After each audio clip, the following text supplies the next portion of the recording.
Hoje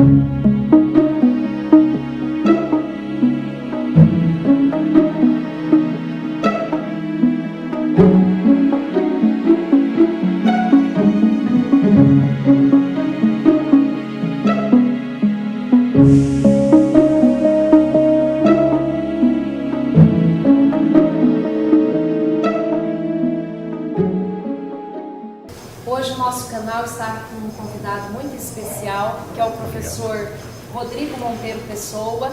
Seja muito bem-vindo, professor. Muito obrigado pelo convite também, Divânia. É um prazer estar aqui com vocês. Prazer é nosso. Hoje o nosso canal está fazendo uma edição especial aqui em Ribeirão Preto, durante o seminário Futuro do Trabalho, o 4º Seminário Internacional de Pesquisa, Repensando o Trabalho Contemporâneo. Queremos já fazer um agradecimento especial ao professor Victor Hugo, da Unesp Franca, e ao professor Jair, da Faculdade de Direito, aqui de Ribeirão Preto, que fez a mediação para que a gente pudesse fazer as entrevistas que vamos realizar nesse dia com os professores que estarão compondo aí a programação do evento. Então vamos começar com o professor Rodrigo. O professor Rodrigo é doutor em Direito pela Universidade do Chile, é mestre em Direito Econômico pela Universidade Federal da Paraíba, é graduado em Direito pelo Instituto de Educação Superior da Paraíba e em Administração pela Universidade Federal da Paraíba. É especialista em Direito Previdenciário, pela Uniderp, é pesquisador na área de Direito Trabalhista e Previdenciário, é membro da Sociedade Chilena de Direito do Trabalho e de Seguridade Social, é membro da Comunidade para Investigação e Estudo Laboral e Ocupacional e também é acadêmico da Universidade La Fronteira, professor de Direito do Trabalho, Direito Previdenciário e Economia. E é uma grande honra, professor, então poder conversar com você hoje sobre um tema muito atual que está sendo debatido aqui no Brasil, que é a Previdência Social e também as relações de trabalho. Então nós vamos iniciar por essa questão mesmo da Previdência. Claro. Aqui no Brasil, no início desse ano, em janeiro, o atual governo lançou uma medida para mudar a Constituição, a PEC 06, que tem como principal veio a capitalização. Apesar de ter sofrido várias medidas, a gente sabe que isso é o que continua. Então a gente gostaria de ouvir você sobre o modelo de previdência chileno. Como que era antes, era um modelo público, passa para esse então, que tem como foco a capitalização, a relação direta com os bancos. Então se você pudesse situar esse processo de mudança e aí também os impactos, como que isso é hoje analisado na realidade chilena, na vida da classe trabalhadora. Perfeito. A Previdência no Chile, ela tinha um modelo bastante parecido com o que era o modelo brasileiro. Era uma previdência de repartição, um sistema solidário, onde as gerações que estavam trabalhando, elas estavam sustentando os benefícios daquela geração que, de alguma forma, estava recebendo benefícios do sistema previdenciário. Como todo sistema previdenciário, existe problemas, e no Chile já tinham sido identificados vários deles, como, por exemplo, a existência de critérios diferentes segundo o tipo de profissão. Terminava sendo uma questão de que cada grupo de trabalhadores, por exemplo, trabalhadores ferroviários, trabalhadores siderúrgicos, dependendo da articulação que eles tinham, força de pressão, eles terminavam conseguindo melhores critérios de aposentadoria. Então, o que acontecia? Essa disparidade estava gerando uma certa insatisfação de que porque algumas pessoas tinham uma aposentadoria com a idade mais cedo e porque outros tinham um prazo maior para poder se aposentar. Porque algumas pessoas tinham um valor de benefício de tal monte e porque outros tinham um montante diferente. Então, claro, esse era um problema, existiam mais de 100 organismos administradores diferentes de previdência. Era necessário fazer uma unificação de tudo isso para que fosse um direito uniforme e a prestação também fosse uniforme, tudo bem. Só que, no meio dessa discussão, a gente sabe perfeitamente que 11 de setembro de 1973, no Chile, sofreu o golpe militar, E aí entrou a junta militar no poder e começou a cambiar o tom, a mudar o tom das discussões. Bom, o idealizador do projeto atual, que terminou com o Decreto 3.500 de 1980, foi o irmão do atual presidente do Chile. O atual presidente do Chile, Sebastián Piñera, o irmão dele, José Piñera, foi idealizador de dois planos. Primeiro, a reforma trabalhista, que ocorreu também mais ou menos no mesmo período, e a reforma previdenciária. Ele tentou convencer a junta militar naquela época de que eles conseguiam uma rentabilidade maravilhosa com o investimento desses fundos em um sistema de capitalização e que isso ia poder gerar quase o 100% da devolução da substituição, a taxa de substituição. O que é a taxa de substituição? A taxa de substituição é o equivalente do que você recebe como benefício com o que você recebia na época que você estava trabalhando. Então, ele queria garantir que esses benefícios iam conseguir chegar perto dos 100%, ou seja, que os trabalhadores iam ter como benefício de aposentadoria um valor quase idêntico ao que eles tinham na época que estavam trabalhando. Na verdade, nem a junta militar do Chile acreditava nele. Existe um interessante livro da Alejandra Matos, que é Mitos e Verdades das AFP. AFP são administradoras de fundos de pensão, que são atualmente as empresas privadas que fazem investimento na capitalização individual chilena.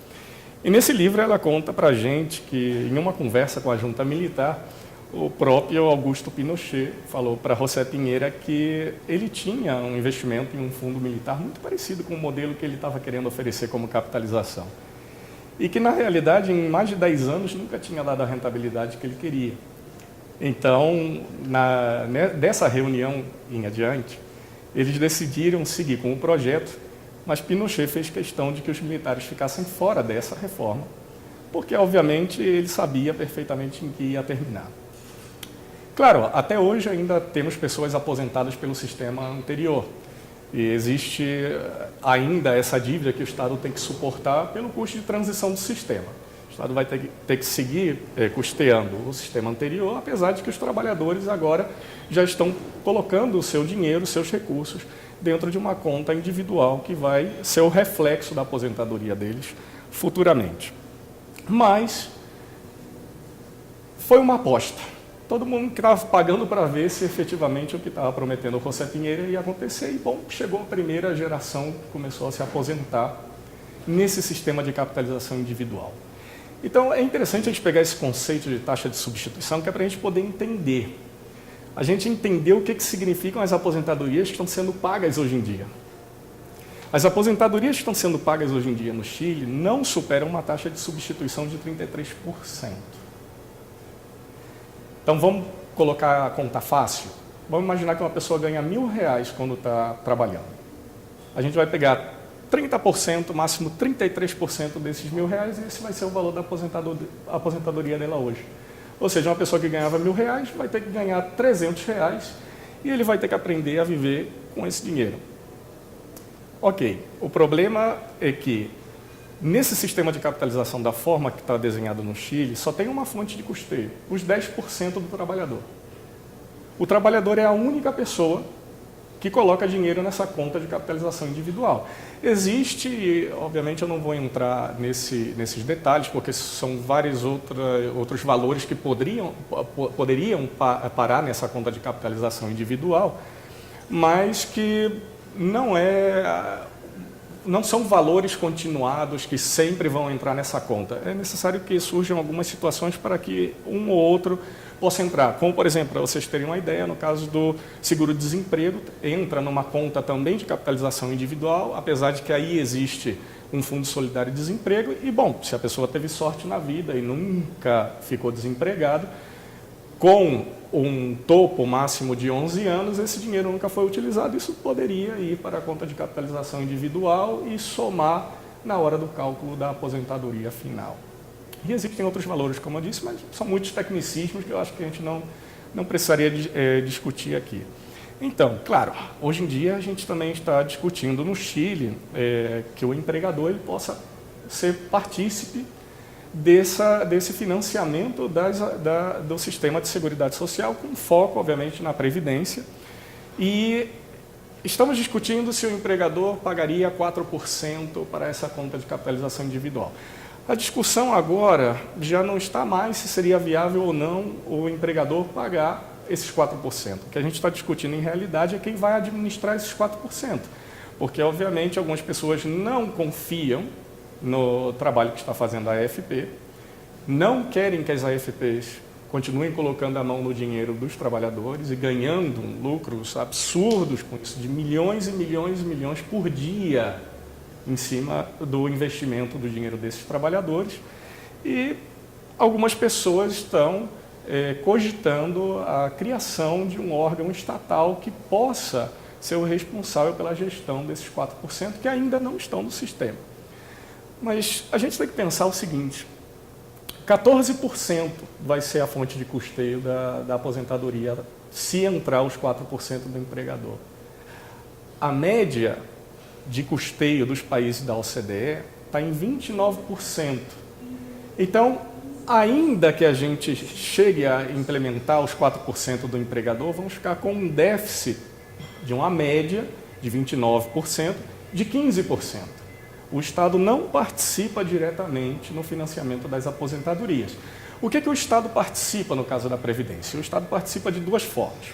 A primeira forma é pagando algum tipo de benefício assistencial para quem não tem nenhum direito à pensão.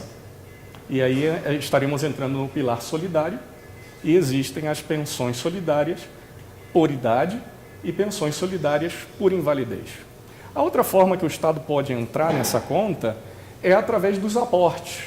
Ele complementa o valor de uma aposentadoria que ele considera muito baixa e ele pode aportar alguma coisa. Agora, cuidado, certo? Que aí a gente pode estar começando a pensar, bom, então está todo mundo salvo, né? Porque o Estado vai pagar algum aporte numa aposentadoria que ele considera baixa, então a gente vai chegar mais ou menos numa média interessante. Não. Mesmo com o aporte do Estado, a gente não chega nem à metade do valor de um salário mínimo no Chile. Um país que a gente tem que entender que tem um custo de vida quase 3 vezes superior ao custo de vida brasileiro. Qual seria o salário mínimo? O salário mínimo lá hoje em dia está 301 mil pesos, que isso chega a quase uns R$1.600 mais ou menos. E aí eu sempre faço um alerta, é o seguinte: cuidado, gente, quando vocês começarem a comparar salário mínimo de um país e outro. A gente sempre gosta de ver assim, poxa, o Chile está melhor que o Brasil, porque estão recebendo um salário mínimo de 1.600. Mas vamos ver quanto é que é o custo de vida nesse país. Os aluguéis no Chile são bastante mais caros, a comida no Chile é bastante mais cara. Então, quando a gente vai começando a somar a conta, na realidade a gente vê que o poder de compra do salário mínimo pode ser até inferior ao que é no Brasil. Porque os bens de primeira necessidade são bastante caros. Outros bens, como tecnologia, eletrônicos, linha branca, automóveis, isso pode ser um pouco mais barato. Mas não é isso que as pessoas necessitam para viver. Existem outros bens de primeira necessidade que deveriam ser muito mais baratos, porque esses sim são os que as pessoas precisam para viver. Então, voltando para o tema das aposentadorias, o Estado ele vai entrar nessa conta. E o que a gente está gerando com isso? A gente está gerando uma sorte de pobreza inaceitável e pobreza aceitável. Já que o Estado ele complementa um pouco essas aposentadorias, então agora a gente aceita esse outro tipo de pobreza. Só para vocês terem uma ideia, tem uma fundação muito interessante, ela faz umas pesquisas sociais fenomenais lá no Chile, que se chama Fundação Sol. A Fundação Sol, ela sempre está acompanhando uma espécie de termômetro dessas aposentadorias, as pessoas que estão se aposentando a cada ano, a forma como a gente está gerando uma mediana dessas aposentadorias. E a Fundação Sol, num estudo, chegou à conclusão, no ano de 2017, que mais de 80% dos homens que estavam se aposentando por idade, eles estavam abaixo da linha da pobreza, e mais de 90% das mulheres também estavam abaixo da linha da pobreza. O que significa que a gente pode tomar a frase que um movimento não mais AFP, lá no Chile, fez com essa sigla, AFP, que significa Administradora de Fundos de Pensão. E eles disseram que essa sigla, na verdade, significa AFP, aqui se fabricam pobres. É problemático. É problemático porque um sistema de capitalização, vamos pensar desde uma lógica de mercado financeiro.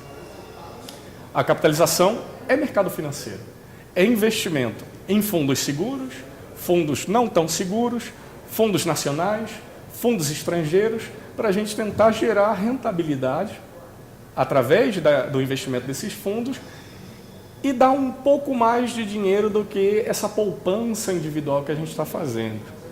Hoje em dia, se a gente for pensar, quem tem possibilidade de ganhar dinheiro com investimento? Primeiro, aquele que tem a possibilidade de gerar excedentes. Eu já paguei a minha conta familiar, meu orçamento familiar, eu tenho uma média de bens de consumo mensal e ainda me sobra um pouco de dinheiro e esses excedentes eu posso decidir o que eu vou fazer. Eu posso poupar, deixar ele parado para pelo menos ter uma atualização monetária pelo índice inflacionário, fundo seguro, ou eu posso decidir fazer esse dinheiro girar. Eu posso investir esse dinheiro, eu posso abrir um negócio, eu posso investir em fundos nacionais, internacionais, para tentar gerar rentabilidade. Agora, a gente está falando isso pessoas que têm capacidade de pagar o seu orçamento familiar, de ter o seu consumo médio pago e gerar excedente. Só que não para por aí. Professor, e também de pessoas que têm uma formação, né, intelectual, um nível Esse é o ponto que eu ia entrar. Um nível de autonomia, né? Esse é o ponto que eu ia entrar, porque... Desculpa. Não tem problema, é uma conversa, a gente pode interromper à vontade. O segundo ponto era exatamente esse. Geralmente, esse é um mercado que necessita um nível de informação muito elevado para você poder saber a hora de retirar o dinheiro daqui e colocar em outro lado, qual é o mercado que atualmente é mais seguro, qual é o que que tem mais risco, mas que poderia compensar a rentabilidade gerada. Ou seja, o nível de informação, nem para quem é profissional, é suficiente, porque a gente pode pegar hoje muitos profissionais que não têm a capacidade de fazer esse tipo de análise de mercado financeiro. E como é que eles vão conseguir o melhor resultado possível para o seu próprio investimento? Então, o que a gente tem que começar a imaginar é que a partir do momento que a gente joga na mão de um particular a administração desses fundos, claro que primeiro de tudo ele vai pensar no lucro dele, porque ele não está fazendo nenhum tipo de trabalho voluntário. Ele é uma empresa feita para isso. Então, ele quer ser remunerado pelo serviço dele prestado. Então, para ele ser remunerado no serviço prestado, ele sempre vai buscar que a rentabilidade que vai ser devolvida tenha em consideração os custos de administração. E aí tem uma jogada legal com as AFPs, legal para eles, mas não para o trabalhador. Independentemente de que eles gerem rentabilidade ou não, eles cobram uma comissão. A comissão vai variando de um 0,77%, a AFP que cobra menos hoje, a 1,45% a AFP que cobra mais. Essa taxa de administração é fixa e ele não tem que garantir rentabilidade. Ao contrário, quem sofre a perda da rentabilidade, quando ele investiu o dinheiro e teve um resultado negativo, é o trabalhador que suporta. Vai sair da conta dele a perda que elas tiveram. Então, vamos imaginar que negócio seguro é esse para uma AFP. Eu tenho uma empresa que deveria gerar sempre rentabilidade, mas eu cobro uma comissão de administração fixa, independente do resultado, eu não garanto o resultado para você, e se eu perder porque eu fiz mal o meu trabalho, você suporta as perdas. Negócio de ouro. Todo mundo está de olho nisso. E não é à toa que os mercados potenciais para entrar num sistema de capitalização, esses grandes grupos econômicos que estão por trás, eles estão pensando completamente no resultado final de ter essa gama enorme de trabalhadores colocando seu dinheiro em contas de capitalização que depois vão ser investidos e gerar uma rentabilidades milionárias para eles de uma forma segura, um mercado quase sem risco. Então isso é maravilhoso. Agora, só vamos entrar em outro ponto, saindo um pouco desses números, porque senão a gente vai terminar aqui já com a cabeça girando de tanto número. Uma informação muito importante que a gente tem hoje, um estudo da OIT, foi publicado no ano passado. A OIT estava analisando a quantidade de sistemas de capitalização individual que existem no mundo, né? 30 países tinham um sistema de capitalização individual. 18 desses países já migraram de volta para sistemas solidários. E eu vou dizer aqui, sem medo de arriscar, que os outros 12 que não migraram os problemas vão ser de uma dessas duas naturezas. Ou porque não existe vontade política nenhuma pela pressão dos grupos econômicos que estão por trás, ou porque são países que não podem suportar o custo de transição para outro sistema de volta. E a gente tem que ter um cuidado tremendo, porque uma vez que um grupo econômico consegue uma zona de conforto, para eles poderem abrir mão disso e sair, é complicado. Vamos pensar que a gente está desde 1980 no Chile com um sistema de capitalização individual.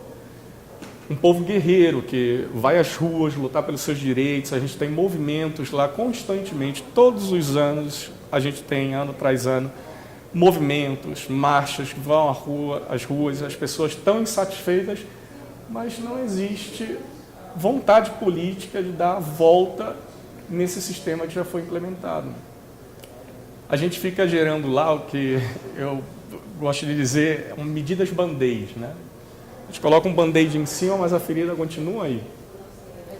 Então, cada vez que tem uma pressão social e essa panela de pressão está a ponto de explodir, aí eles vão encontrar alguma forma de dizer que a gente está tentando reformar o sistema, de incluir o que está querendo incluir agora uns 4% do empregador, e que gera a mesma discussão de sempre, que qualquer custo que a gente jogar nas costas do empregador é um imposto ao trabalho, que vai gerar desemprego, porque vai ficar mais caro e as empresas querem ser competitivas, e isso pode refletir no que é o produto e serviço final oferecido pelo consumidor, e o único que não quer perder essa história é o empregador. Professor, então, um pouco dos dados atuais hoje. Houve essa reforma, né? O Chile hoje enfrenta um quadro de desemprego, um quadro de precarização do trabalho. Como que está essa relação? Essa mudança trouxe algum benefício para a formalização do trabalho? Certo. Olha, a América Latina, em geral, ela está sofrendo com esse fenômeno de flexibilização. Né? Flexibilização que agora está sendo um pouco mascarada com uma palavra mais bonita, para não dizer flexibilização, que é modernização das relações de trabalho. Né? Mas a gente sabe perfeitamente que esse papo de que é necessário flexibilizar ou modernizar as leis do trabalho para gerar mais emprego, nunca gerou emprego em nenhuma parte do mundo. O que gera emprego são políticas econômicas de pleno emprego e não flexibilização de leis trabalhistas. E vamos falar seriamente do seguinte: essa onda de flexibilização, ela não é uma coisa latino-americana, né? A Europa já está enfrentando essa questão já faz algum tempo. Inclusive, a gente pode dizer que eles são os autores de um modelo chamado Flexicurity, ou Flexi-Seguridade. E olha que interessante, porque eles fizeram esse modelo como uma espécie de moeda de troca. Eu vou pedir para vocês um pouco mais de flexibilidade, mas eu vou dar para vocês em troca um pouco mais de seguridade.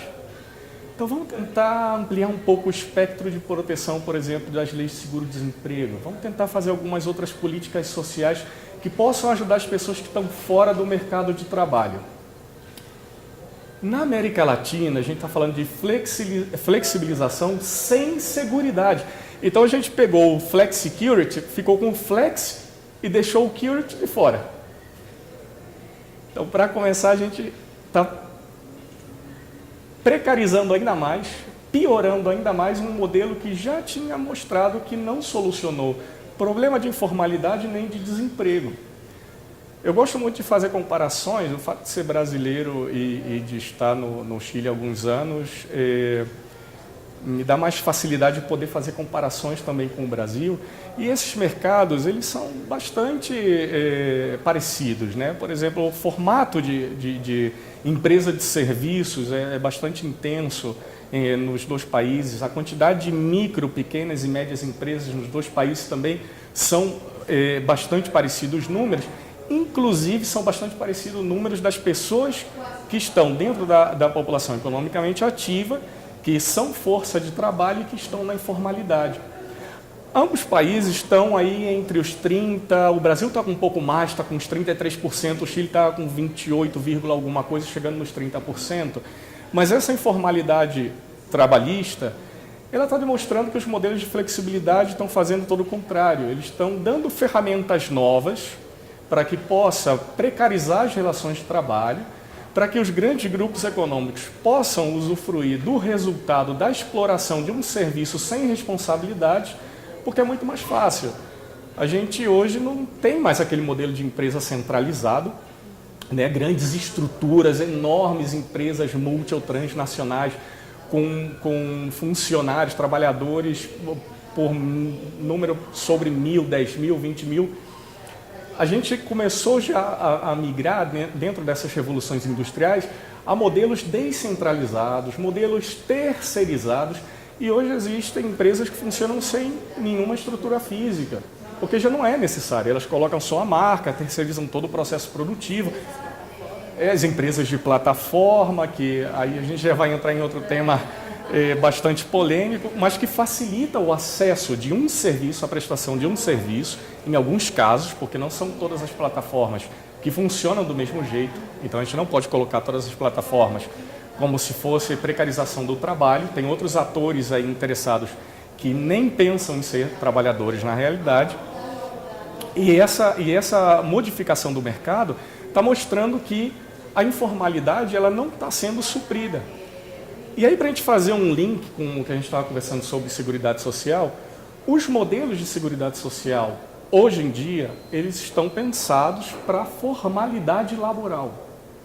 Eles não estão pensados na inclusão de pessoas que estão na informalidade.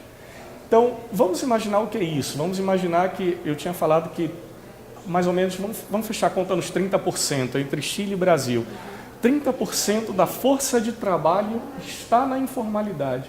30% das pessoas que poderiam estar em um mercado formal de trabalho estão também sem proteção da Seguridade Social. Então, qual é a vantagem do Flexi sem o Security? Nenhuma. Professor, aqui no Brasil a gente já tem dados recentes que a informalidade chega a 50%. Né? Então, é mais sério. Eu queria, antes da gente aprofundar um pouco mais a questão do direito do trabalho, das mudanças no mundo do trabalho, tratar ainda de alguns dados, se você puder, okay, né, que se relacionam com a Previdência. Okay. Nós temos aí algumas reportagens que tratam de número de suicídios entre idosos no Chile. Né? Então, eu queria que você abordasse um pouco isso. Para a classe trabalhadora hoje, que espera uma aposentadoria, que busca o acesso a essa aposentadoria no Chile, né? Como que é viver com esse equivalente aí a 300, 400 reais? Como que é essa condição para a sustentabilidade da vida, a sócio-reprodução da vida? Bom, primeiro que tudo, eu sempre gosto de falar, como acadêmico, uma coisa muito importante, né? Todo mundo começa a associar imediatamente essa situação com o número de suicídios, que realmente no Chile é bastante elevado, é o mais alto da América Latina entre idosos, mas não existe nenhum estudo com uma metodologia séria que vincule o nosso sistema previdenciário atual com esse índice de suicídios, certo? Na realidade, uma grande preocupação mundial hoje em dia em matéria de trabalho é o aumento dos transtornos mentais. São as doenças psicossociais do trabalho. E isso é um fator que está associado, sim, com as novas condições de trabalho. Essa grande concorrência que existe horizontal, trabalhador com trabalhador, ou seja, nessa horizontalidade o inimigo já não é mais o empregador, é o próprio colega. Eu tenho que ser melhor que ele, porque no momento que a empresa tiver que fazer um corte, ele vai botar para fora aquele que produz menos. Então você horizontaliza essa concorrência, e você fica nesse constante estresse, é um nível de estresse de concorrência todo o tempo. Além disso, a gente tem que verificar que a necessidade de capacitação, de formação, vai jogar as pessoas no mercado de trabalho de forma cada vez mais tardia. E às vezes a gente vai precisar se reinventar durante a vida do trabalho várias vezes, porque com essa velocidade de mudanças tecnológicas, o que eu aprendi hoje já pode não servir, ou pode ser um trabalho que vai ser extinto amanhã, e eu vou ter que encontrar uma nova educação laboral para eu poder estar dentro daquela perspectiva que o mercado tem para me contratar. Então a gente está sob pressão o tempo inteiro, sob pressão todo o tempo. E isso, aliado a falta de estabilidade nas relações de trabalho, e aliado também a esse medo de ser um dos que vai ficar de fora do mercado formal, o aumento de doenças psicossociais está cada vez maior. Então a gente sabe que existe isso, mas eu não posso associar, seria irresponsável da minha parte, associar diretamente o nosso sistema previdenciário chileno hoje com o índice de suicídios de idosos. Agora, claro, a gente tem que pensar que, apesar de que não existe um estudo com uma metodologia séria associando esses fenômenos, claro que tem relação, porque pensando na Seguridade Social de uma maneira geral, porque a gente falou de previdência, mas Seguridade Social não é só previdência. Seguridade Social é previdência, saúde e assistência social. A gente tem uma assistência social no Chile bastante pequena. Aqueles pilares que a gente falou, existe alguns outros mecanismos solidários, como a gente tinha dito, o seguro de desemprego, ele tem um fundo solidário também.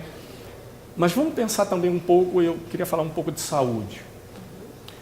Saúde no Chile, a gente tem um extremo do outro lado do que é o Brasil. O Brasil é um sistema único. Sistema único.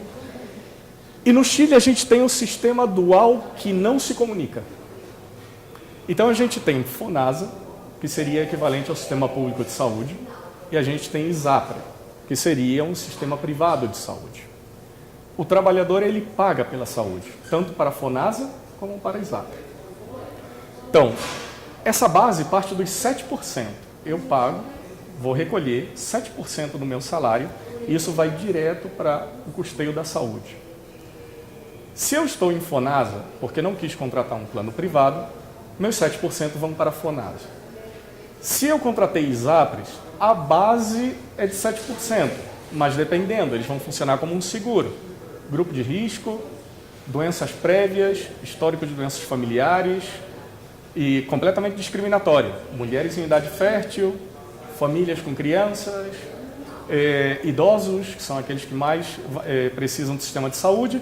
Os planos vão ficando cada vez mais caros e, obviamente, o bom cliente para eles é aquele que paga e não usa. Quando vocês começam a utilizar muito a saúde, eles vão fazer uma saída forçada ao sistema de saúde, que é um aumento unilateral dos planos de saúde até o ponto de que não vai ser suportável para o assegurado, para o segurado poder permanecer nesse plano.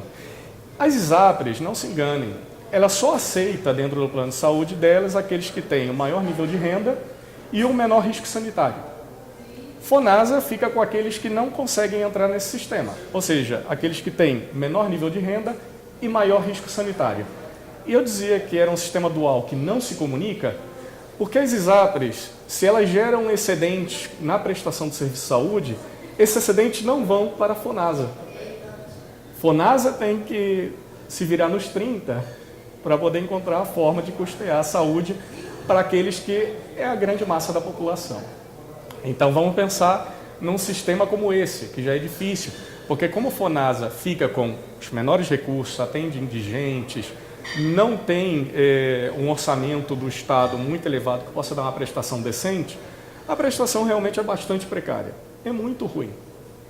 Para ter alguma atenção, um atendimento decente, você tem que tentar entrar no sistema de FONASA, tentar entrar, porque se for de um grupo de risco sanitário, não vai entrar na ISAPRE. Então vamos aliar a uma taxa de substituição baixa, uma previdência ruim, de capitalização ruim, uma saúde precária, que quando chegar na idade avançada, esse grupo de risco sanitário não vai conseguir entrar na ISAPRES e vai ficar com uma situação precária também em saúde. Custo de vida alto, valor de aluguel, transporte, comida, bastante elevado. Jogando todos os nossos idosos na pobreza, realmente é um beco sem saída. Fica difícil a gente imaginar como uma pessoa idosa no Chile, nessa situação, pode encontrar um ponto de equilíbrio para manter a sua sanidade mental no lugar. É muito importante a sua fala, professor, porque o que nós estamos hoje vivenciando, é um ataque a todos os direitos sociais, inclusive ao de saúde, ao SUS. né? Então, a previdência que nós estamos tratando, e você traz essa relação com a saúde, né? Hoje nós temos aí um discurso do governo, né, de que quem pode tem que pagar, e o desejo, então, de transformar esse direito mais seletivo, né, não ser universal. O que para nós seria, eu acho, que uma grande catástrofe, né? Ainda dentro da questão da Previdência, para a gente fechando esse tema, Perfeito. Eu acho importante a gente, se você tiver, trazer um pouco a questão da concentração de renda, porque você tem um rebaixamento do custo do trabalho e uma não contribuição do empregador. Isso. Né? Então, as empresas acabam tendo um lucro, né, muito maior em cima desse trabalho, sem ter a responsabilidade de contribuir para que esse trabalhador depois venha acessar algum direito. Então, eu queria que você comentasse um pouco esses dados de concentração de renda. O Chile hoje ele supera até os Estados Unidos em pior distribuição de renda. A concentração de renda no Chile ela supera hoje até o modelo que mundialmente é conhecido como modelo liberal. Então, isso já é bastante preocupante.